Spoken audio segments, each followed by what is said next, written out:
semana pasada terminamos de ver las lecciones en la vida de Gedeón. Pasamos 2 miércoles en el libro de Jueces viendo su vida. 2 lecciones, vimos más, pero 2 lecciones que vimos la semana pasada fueron que Dios no suele estar en los grandes números. Dios no suele estar en las grandes congregaciones, en los grandes números en este mundo.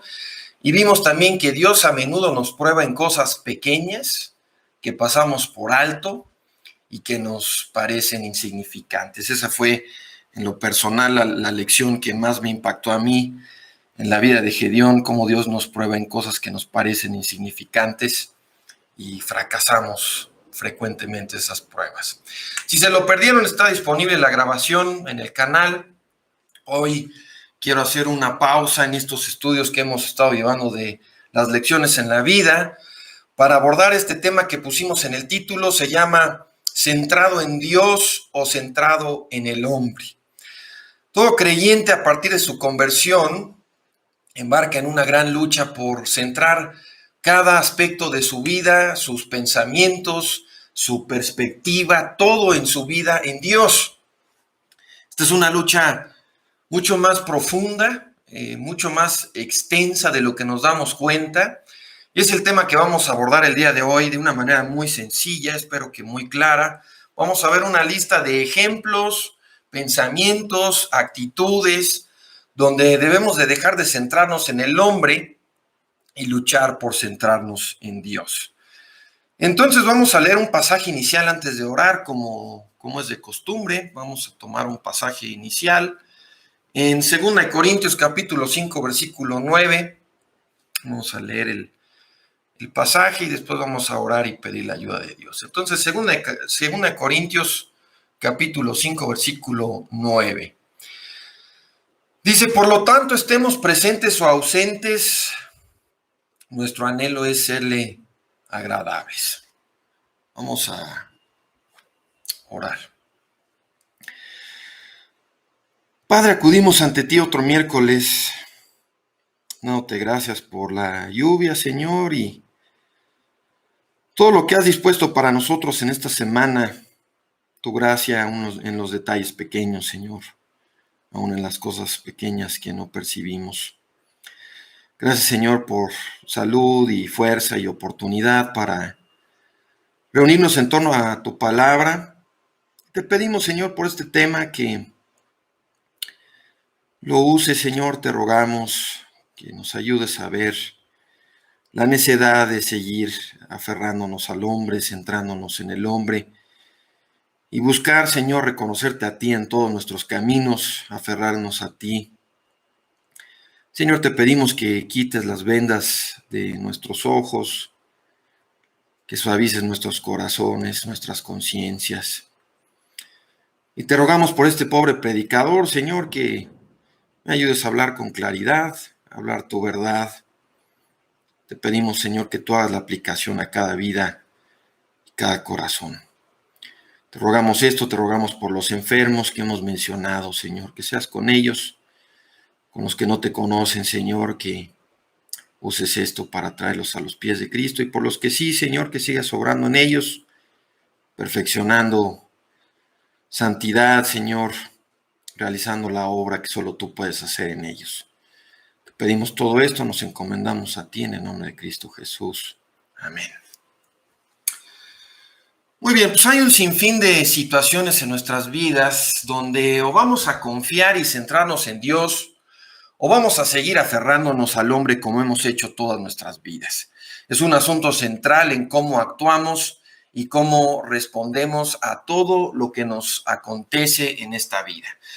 Va desde nuestra reacción a una llanta ponchada, a un coche que no enciende en la mañana, hasta a fricciones en la familia, con conocidos, hasta la vida laboral, etcétera, etcétera, etcétera. Todos tenemos muchos patrones de respuesta que hemos desarrollado durante años y que están centrados en el hombre. Pero el creyente tiene el poder debe tener el poder en Cristo para cambiar esos patrones, para mortificarlos. Debemos de poder poner esos patrones en la mira y matarlos y sustituirlos con lo que agrada a Dios progresivamente cada día más. Entonces vamos a ver una lista de ejemplos, una lista de patrones de respuesta centrados en el hombre que hemos reforzado por años, y vamos a ver qué tipo de respuestas centradas en Dios deberíamos usar para sustituir estos patrones de respuesta centrados en el hombre. Primer punto número 1. Todos tenemos fricciones con otras personas, conflictos interpersonales. Es un aspecto inevitable de la vida en un mundo caído. Y en medio de esos conflictos muchas veces nos hemos preguntado cosas como las siguientes. ¿Por qué fulanito no puede dejar de ser tan egoísta? Yo supongo que todo el mundo hemos pensado eso en algún momento. ¿Por qué fulanito me tiene que hacer la vida imposible? ¿Cuántas veces hemos dicho eso en nuestras mentes al menos, ¿no? O cuántas veces lo hemos expresado a otros. ¿Por qué fulanito no puede dejar de estar tan centrado en sí mismo? Seguramente algo así ha pasado por nuestras mentes, por nuestras bocas muchas veces. Y ante esa pregunta nos enojamos, nos frustramos, nos entristecemos. Incluso la pasamos tratando tal vez de entender por qué esa persona hace lo que hace, o de manera más común, yo creo, tratamos de entender cómo hacer que esa persona cambie, ¿no? En pocas palabras, nuestra forma de resolver estos asuntos, cuando sentimos que alguien está siendo egoísta, que alguien no está viendo por nosotros, que alguien está centrado en sí mismo, nuestra forma de resolver ese tipo de cosas, nuestros pensamientos, nuestros patrones automáticos caídos, tienden a centrarse en el hombre. Hemos repetido ese patrón centrado en el hombre por años, lo hacemos todo el tiempo. Y eso es lo que tenemos que mortificar.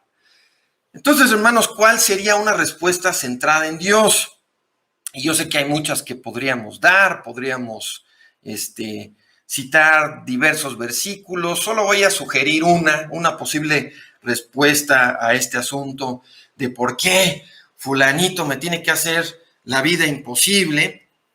Esta es la primera respuesta a eso. En vez de preguntar por qué fulanito me tiene que hacer la vida imposible o por qué fulanito no me ama como debiera o no me ama más, podríamos mejor preguntar cómo me está amando Dios en medio de este conflicto interpersonal. ¿Cómo puedo ver el amor de Dios en medio de este conflicto interpersonal? Sabemos que aún en medio de conflictos con otros, Dios siempre nos está mostrando su amor si somos creyentes. Vamos a Jeremías capítulo 31. Vemos aquí en Jeremías capítulo 31 palabras que aplican a cualquier creyente verdadero, cualquier persona que ha conocido verdaderamente a Cristo Jesús. Dice el versículo 3, Jeremías 31, 3.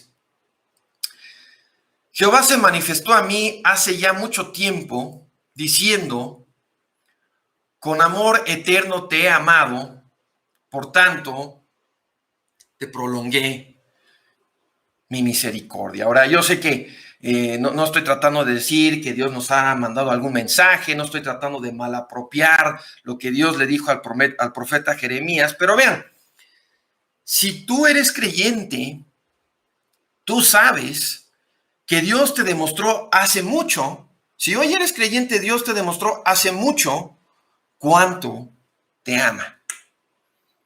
Te lo ha demostrado en su paciencia contigo, en su provisión y providencia, en lo que hizo para salvarte, en su gracia, en su bondad. La lista sigue y sigue, es infinita, todas las formas en las que Dios nos ha mostrado su amor por nosotros si somos creyentes, nunca acabaríamos con la lista. Aún en tus relaciones difíciles con otros, aún en tus conflictos interpersonales, Dios te promete que está obrando para tu bien. Entonces, para mortificar tu tendencia a centrarte en el hombre cuando tienes estos problemas y estos conflictos, en vez de darle vuelta y vuelta y vuelta al por qué fulanito me tiene que hacer la vida imposible, puedes preguntarte esto. ¿Cómo está Dios demostrándome su amor aún en medio de este conflicto, aún en medio de este problema? Vean, recordar el amor de Dios tiene mucho poder para cambiar tu perspectiva. Cada persona que está en Cristo puede asegurar y descansar en que Dios nos ha amado, como leímos, con amor eterno. Un amor sin fin, sin fecha de caducidad, un amor que va a hacer lo mejor por nosotros siempre. Aun cuando nosotros no podamos ver, no podamos entender qué es lo mejor para nosotros, sabemos que Dios sí lo puede ver y Dios sí lo va a hacer. Entonces, una reacción centrada en Dios sería preguntar, en medio de estos conflictos interpersonales, preguntar cómo está obrando Dios en mi vida por medio de estas dificultades con esta persona. En lugar de preguntar lo que nos hemos preguntado tantas veces, ¿qué le pasa a este cuate? ¿No? ¿Por qué esta persona no me ama como debería? ¿Por qué esta persona es tan egoísta? ¿Por qué me hace la vida imposible? Ese es nuestro primer punto. Nuestro segundo punto es que en lugar de preguntar qué es lo que no me gusta de fulanito o qué es lo que me ofende de fulanito, la mayoría de nosotros somos expertos en eso, ¿no? Nos basta muchas veces conocer a una persona una sola vez, tener una sola interacción con ellos para luego identificar, ¿no? Y fíjate que no me gustó mucho esto de tal o cual persona. O fíjate que lo que me ofendió o lo que no me gustó de esta persona es esto. Y en vez de preguntar ese tipo de cosas o una forma buena para mortificar esa actitud centrada en el hombre, hipercrítica que desagrada a Dios, falta de amor, una buena forma de centrarnos en Dios sería mejor preguntar en ese momento qué de mí y mi actitud ofende a Dios hoy, ahora, en esto que estoy pensando, qué de mí y mi actitud ofende a Dios. Sabemos que el creyente aspira a lo que nos manda Cristo en Mateo 5 con respecto a nuestros enemigos, con respecto a las personas que no nos caen bien. Mateo 5:44 dice: amad a vuestros enemigos, bendecid a los que os maldicen, haced el bien a los que os aborrecen y orad por los que os ultrajan y os persiguen. Ese es el tremendo mandamiento que nos pone a todos de cabeza, que nos choquea. Eso es lo que Dios espera de nosotros. Es algo que va completamente en contra de nuestra naturaleza caída. Pero una gran ayuda para empezar a poner en práctica este mandamiento en alguna medida en nuestras vidas es pensar en todo lo que yo he hecho que ofende a Dios y cómo Él me amó y me salvó a pesar de todo lo que yo he hecho para ofenderlo a Él. Todo lo desagradable, todo lo sucio, todo lo malvado que hay en mí, y a pesar de eso me amó con amor eterno y me salvó. Es increíble que Dios ame a los creyentes a pesar de lo que hemos hecho, a pesar de todo lo que estamos haciendo, los pecados que aún están en nuestras vidas hoy, todas mis caídas, todos mis pecados en el día a día. E incluso me ama a pesar de todo lo que sabe que voy a hacer en el futuro. Todos mis futuros pecados y caídas. Hay personas, incluso creyentes, que creen que esto de amar a nuestros enemigos es algo prácticamente imposible. Yo he escuchado ese comentario más de una vez de personas que son creyentes, que afirman ser creyentes. Creen que esto de amar a nuestros enemigos, y más inconversos, lo he escuchado obviamente más veces de inconversos, creen que esto de amar a nuestros enemigos es algún tipo de ideal perfecto en el cielo inalcanzable. Algo imposible de conseguir o imposible de realmente vivir. Algo que solo logran los creyentes super santos, ¿no? Que sabemos que no existe. Si es que alguien lo logra, solo lo logran los super santos. Pero una cosa que nos puede ayudar a hacer esto, a empezar a hacer esto, es meditar todo lo que hemos hecho nosotros para ofender a Dios y el hecho que Él aún nos ama. Aún nos recibe como hijos, aún nos perdona. Si pensar en todo lo que has hecho en contra del que te ama como ningún otro no suaviza tu corazón hacia tus enemigos, tal vez ni siquiera le conoces.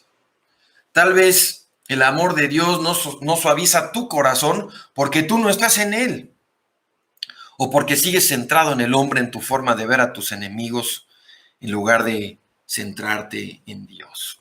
Entonces esa es la segunda forma, nuestro segundo punto. Avanzando, nuestro tercer punto, al final voy a repasar toda la lista de preguntas y respuestas, por si alguna se les pasó, pero avanzando, nuestro tercer punto para centrarnos en Dios y dejar de centrarnos en el hombre es preguntar, ¿qué es lo que tiene que cambiar en mí? ¿Qué es lo que Dios quiere que cambie en mí? En lugar de qué es lo que yo quisiera cambiar en mis circunstancias o en otros. Muchas de las situaciones más incómodas, más desagradables, más molestas en nuestras vidas están diseñadas por Dios para revelarnos la realidad de nuestros propios corazones. Dios puede usar estas situaciones tan desagradables para mostrarnos nuestro verdadero corazón, el por qué hacemos las cosas, nuestros verdaderos motivos, e incluso para mostrarnos pecados ocultos que nunca habríamos visto bajo otras circunstancias. David en el Salmo 19 hizo la famosa petición, tenemos el famoso versículo 12 del Salmo 19, donde David le pide o exclama, ¿quién podrá entender sus propios errores? Y le pide a Dios, líbrame de los que me son ocultos. Este es un deseo y una petición que todos debiéramos tener como creyentes, no ser ciegos ante nuestros propios pecados, debilidades, faltas. Pero si realmente deseamos eso, entonces tenemos que estar dispuestos a que Dios use medios para ayudarnos a ver nuestros propios corazones, nuestros propios deseos pecaminosos. Dios sabe exactamente qué es necesario para mostrarnos nuestro propio pecado. Y en su, digamos que en su kit de herramientas se incluye esto de circunstancias desagradables. Entonces, en lugar de pasarla aferrados a qué es lo que necesito que Dios cambie en mis circunstancias para estar bien, para estar contento, incluso para ya servirle más y mejor, en vez de estar preguntando eso todo el tiempo, ¿qué es lo que tendría que cambiar? Si cambiara esto sería mejor. En vez de estar en eso todo el tiempo, deberíamos preguntar qué es lo que Dios quiere que yo vea y qué es lo que quiere que cambie en mí, en medio de estas circunstancias que no me gustan, por medio de estas situaciones desagradables y difíciles. Punto número 4, siguiente forma para centrarnos en Dios en lugar de centrarnos en el hombre. En lugar de preguntarme por qué Dios designó que me tocaran circunstancias tan difíciles a mí, eso nos lo hemos preguntado muchas veces, ¿por qué Dios designó que me tocaran estas circunstancias tan difíciles a mí? Debería preguntar por qué yo respondo a las situaciones difíciles, a las pruebas que Dios me manda con quejas e ingratitud. En vez de preguntar por qué Dios me manda algo tan difícil, debería de preguntar por qué yo respondo siempre a las pruebas y las dificultades que Dios me manda con quejas e ingratitud. Y esta es una pregunta muy retadora. ¿Por qué nos quejamos tanto? ¿Habrá una situación válida para argumentarle a Dios, Señor, esto ya fue demasiado? ¿Esto ya rebasó el límite? ¿Es una dosis demasiado alta? ¿Hay alguna situación donde nuestras quejas sean lo correcto y lo que Dios o lo que otros deberían de estar escuchando de nosotros, de nuestra boca? Vean, esta fue la queja de Job. O sea, diríamos, bueno, si hay alguien que estuvo en eso, ¿no? Que pudiera haber dicho, esto ya rebasó el límite, esto ya fue demasiado, pues tendría que ser Job, ¿no? Y esta fue la queja de Job. Señor, ¿por qué designaste, por qué permitiste circunstancias tan difíciles para mí? ¿Qué hice yo para merecer esto? Y Dios le deja en claro que sus quejas y sus cuestionamientos están fuera de lugar. Y que no solo están fuera de lugar, sino que Dios no responde ese tipo de preguntas.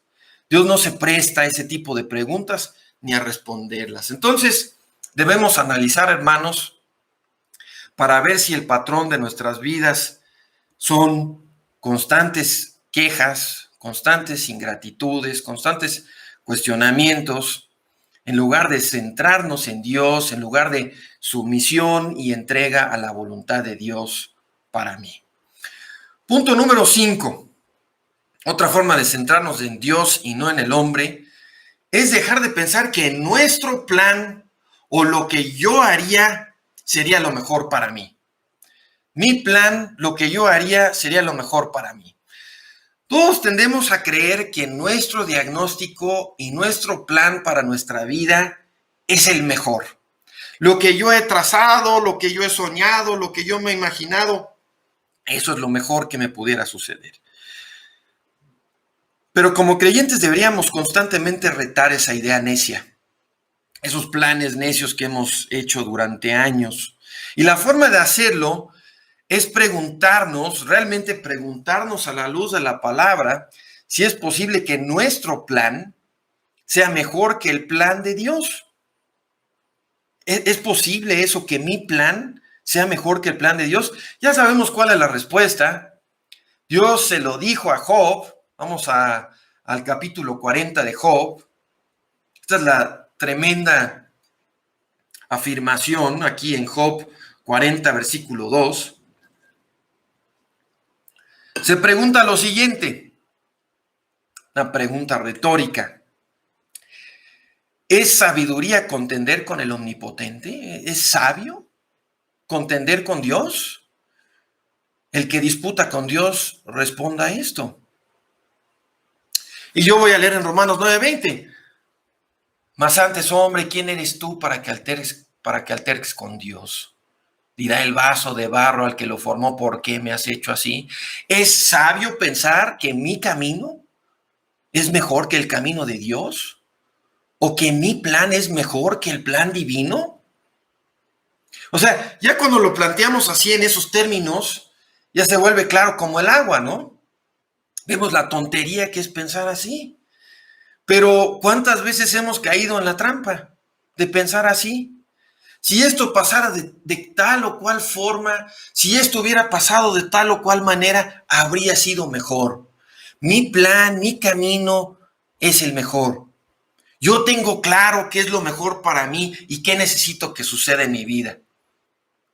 Hermanos, leemos en Eclesiastés 7 que Dios hizo tanto el día del bien como el día de la adversidad, y todo eso es conforme a su plan, porque Él tiene propósitos en ello, que ninguno de nosotros alcanza a ver completamente por adelantado. Así que tenemos que dejar de centrarnos en el hombre, dejar de pensar que mi camino es el mejor camino y centrarnos en Dios. La sexta pregunta, la sexta forma de centrarnos en Dios en lugar de centrarnos en el hombre, es preguntarnos, ¿qué oportunidades me está dando Dios para servirle? En lugar de estar siempre preguntando, ¿cómo puedo escapar de mis circunstancias actuales? ¿Qué oportunidades me está dando Dios para servirle? En lugar de estar siempre preguntando, ¿cómo puedo escapar de mis circunstancias actuales? Seguramente hay muchos ejemplos que pudiéramos dar aquí, pero un personaje clásico que me viene a la mente para esto es Jonás. Todos conocemos la historia de Jonás. Dios le mandó que fuera a predicar a Nínive, que fuera a predicarle a sus enemigos, a los enemigos de su pueblo, a los enemigos de Israel. Y Jonás, en lugar de ver eso como una gran oportunidad para servir a Dios y glorificar a Dios, se puso a buscar y tomar medidas extremas, literalmente extremas, para escapar de sus circunstancias y escapar de lo que Dios le había mandado y trazado para su vida. Y ya sabemos cómo terminó, ¿no? Ya sabemos que no lo logró, que no pudo doblar las intenciones de Dios, que no pudo retrasar su plan y su camino en otra dirección. No logró escapar, Dios hizo lo necesario para regresarlo. Pero hermanos, deberíamos meditar y preguntarnos cuántas veces hemos actuado así nosotros. ¿Cuántas veces hemos sido Jonás? ¿En qué pudiéramos estar actuando así ahora, en nuestras vidas hoy? Dios muchas veces nos pone en medio de algo y nos da oportunidades para servirle en medio de eso, pero lo único que hacemos nosotros es tratar de huir, tratar de cambiar las intenciones y el plan de Dios, tratar de cambiar las circunstancias, tratar de movernos de donde Dios nos tiene. Y vemos en la historia de Jonás que todos esos esfuerzos por escapar son contraproducentes. Son tiempo perdido, energía perdida, pura necedad. Si Dios ha determinado que vas a hacer algo, lo vas a hacer. Seas tú, sea yo. Si Dios ha determinado que vamos a hacer algo, lo vamos a hacer. Vamos a descubrir, como Jonás, que no lograremos escapar por ningún medio, por ninguna vía. Y mientras más lo intentemos, simplemente perdemos recompensas. Dios ha designado lo que va a hacer con nosotros. Perdemos recompensas por haber servido a Dios a fuerzas, de mala gana, a regañadientes, en lugar de hacerlo con gozo y con un corazón dispuesto. Estaba escuchando un mensaje del hermano Omar hace algunos días, está en su serie de los Salmos y estaba hablando del buen pastor y hablaba de cómo los creyentes muchas veces el buen pastor tiene que usar su callado, ¿no? Y lo tiene que poner alrededor de nuestro cuello y tiene que estarnos jalando y regresándonos al camino y barazo y barazo. Podemos obedecer así o podemos obedecer de buena gana, con buena disposición, con gozo, queriendo agradar al Señor. ¿Cuántas cosas hay en nuestra vida donde Dios ha dispuesto que las vamos a hacer, nos guste o no, queramos o no, pero las hacemos así a varazos, como Jonás, mal y de malas? ¿Con cuántas cosas incluso hay creyentes que pasan años peleándose con la providencia de Dios, con las circunstancias que Dios ha ordenado, con el camino que Dios les ha puesto enfrente? Y en lugar de entregarse, en lugar de obedecer, en lugar de servir a Dios en lo que ha dispuesto, se la pasa como Jonás, tratando de huir. Entonces, hermanos, ¿qué oportunidades tengo de servir a Dios? Pero yo solo quiero salir de ahí huyendo. Yo solo quiero escapar. ¿Cuáles son las cosas en tu vida de las que te escaparías mañana, de las que te escaparías hoy en la noche, de las que jalarías el botón de eject como los cazas de combate, donde abortarías la misión hoy, como Jonás, si pudieras, en vez de preguntarte, ¿no será que Dios te tiene ahí por algo? ¿No será que Dios ha trazado tu camino? ¿Que Dios ha marcado tus circunstancias? ¿Es necesario que seamos regresados a varazos al camino a cada rato? Ahora pasamos al séptimo punto. Son 9 puntos, ya no nos falta mucho. Pasamos al séptimo punto. Y este está ligado con el anterior. Es un poco una continuación. En lugar de estar siempre buscando una salida o una forma de huir de lo que no me gusta en todo lo que Dios ha ordenado para mí, para mi vida, debería estar buscando formas de someterme a lo que Dios ha dispuesto para mí, por amor a Él, por medio de la fe. Leemos en Hebreos 10 que Cristo le dijo al Padre esta frase que impacta tanto, que es un modelo tan profundo para nosotros a seguir en cada aspecto de nuestras vidas. Leemos en Hebreos 10 que Cristo le dijo al Padre, heme aquí para hacer, oh Dios, tu voluntad. Cristo nos da el gran modelo de lo que debe ser nuestra disposición en todo lo que Dios ha ordenado para nosotros. Esto es lo más lejano que pudiéramos encontrar, lo más lejos posible de huir de lo que Dios ha designado para nosotros o de buscar una salida de emergencia. Más adelante en el capítulo 11 de Hebreos tenemos el salón de la fama de la fe.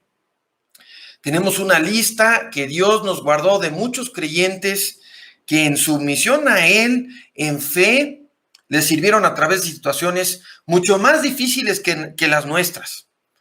Yo, yo, yo estoy seguro, humanamente hablando, que ninguno de nosotros la tiene tan difícil, tan retador, tan complicado como esta lista de personajes que tenemos registrados en el Salón de la Fama de la Fe. Y esta es una lista de hermanos que a pesar de eso, a pesar de las dificultades, las circunstancias, en lugar de huir, en lugar de buscar una salida de emergencia, algunos sí lo hicieron. Por ahí hay uno o dos personajes que sí lo hicieron brevemente y Dios los obligó, tal vez hasta varazos, a que regresaran al camino que había trazado para ellos. Se dieron cuenta a tiempo de la inutilidad de tratar de huir, de tratar de escapar, y se sometieron a lo que Dios ordenó para ellos. Buscaron servirle en fe en medio de circunstancias difíciles. Y por cierto, la verdadera fe es inseparable de la sumisión.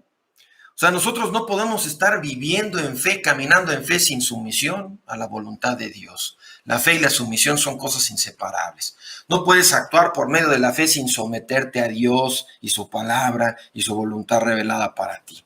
Entonces vamos a recordar rápidamente la lista. La conocemos, pero vale la pena leer salteadamente aquí en el capítulo 11 de Hebreos. Vamos a leer a partir del versículo 17. Dice: por la fe Abraham, cuando fue probado, ofreció a Isaac.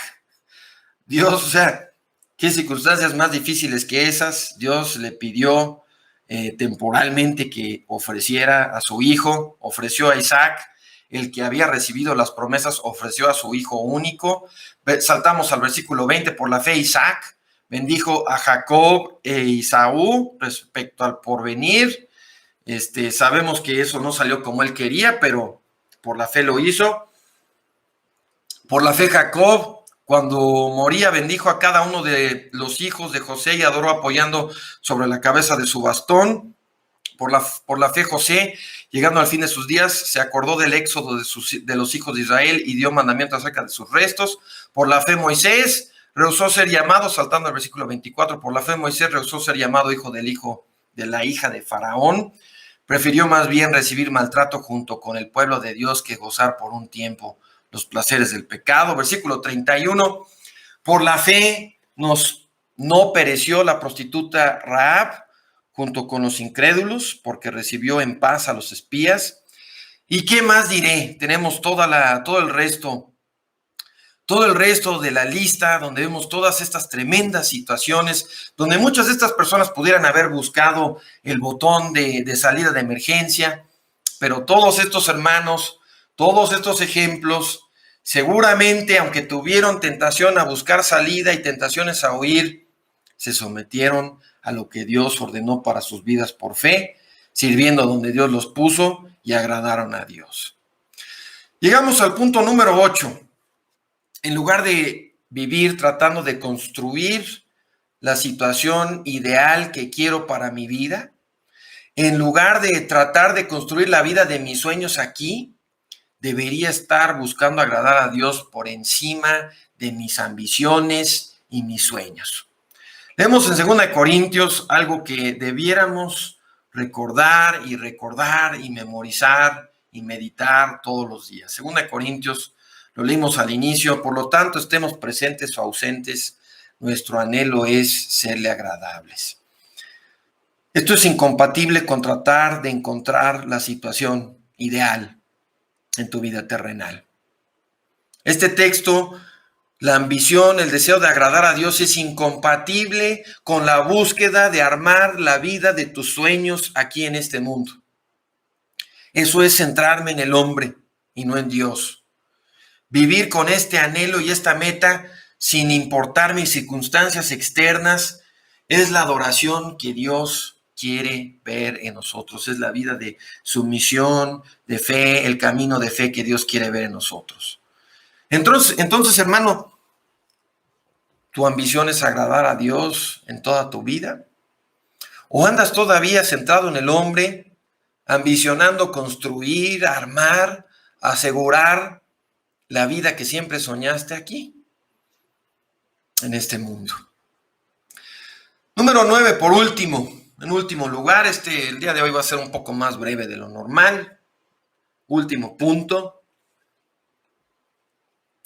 en vez de preocuparme por identificar quién o qué está en mi contra, eso es algo que muchos tenemos la tendencia a hacer todo el tiempo, ¿no? Andar buscando los peligros.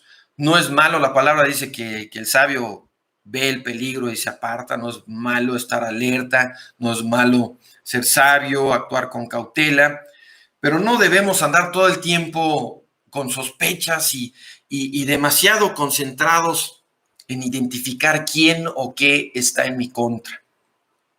Como creyentes podemos descansar en que venga lo que venga, Dios siempre está conmigo. Tenemos el tesoro del Salmo 23 que nos dice en el versículo 4, aunque ande en valle de sombra de muerte, no temeré mal alguno, porque tú estarás conmigo, tu vara y tu cayado me infundirán aliento.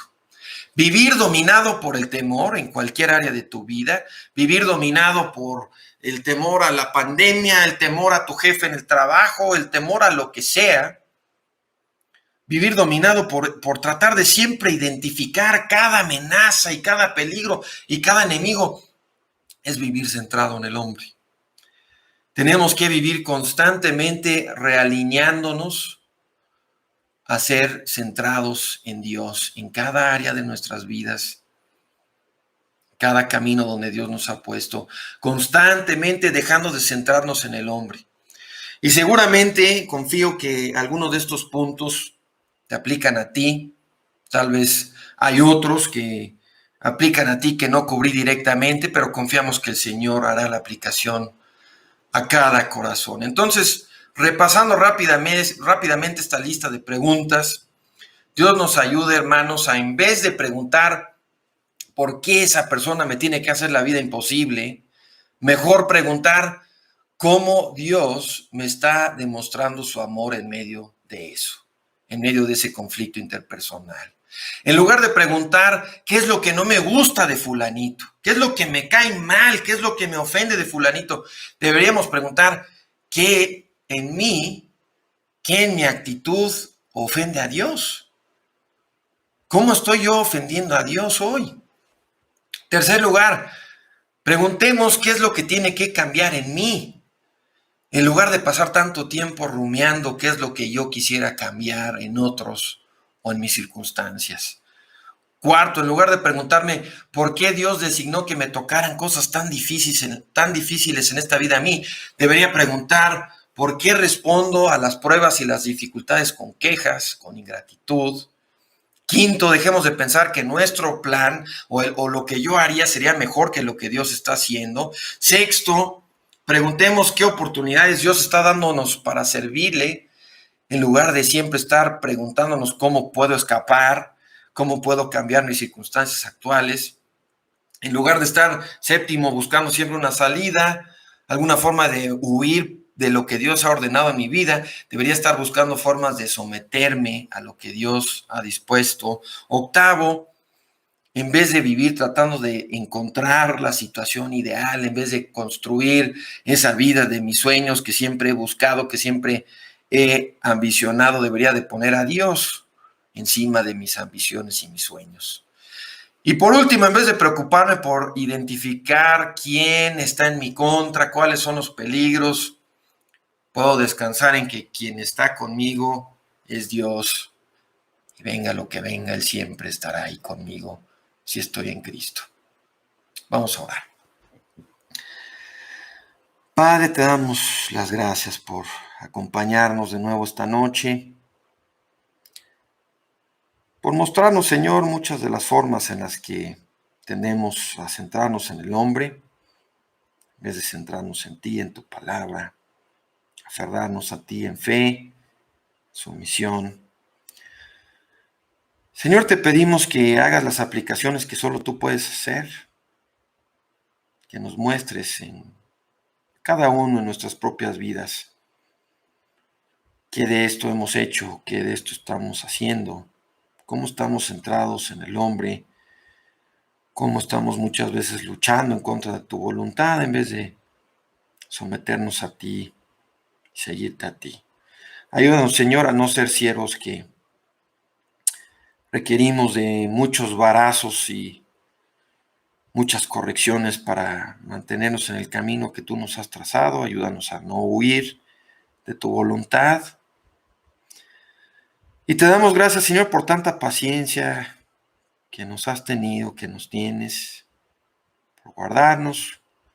Te damos gracias, Señor, porque tú prometes perfeccionar la obra que has comenzado en cada uno de nosotros. Te pedimos que si alguien no te conoce, le muestre, Señor, la inutilidad de sus esfuerzos a lo largo de su vida por controlar su destino y armar la vida que siempre ha soñado. Ayúdale a encontrar su vida en ti, su vida en Cristo, y arrepentirse de una vida centrada en el hombre en vez de entregado a ti, entregado a Cristo. Te pedimos todo esto en el nombre de Cristo Jesús. Amén.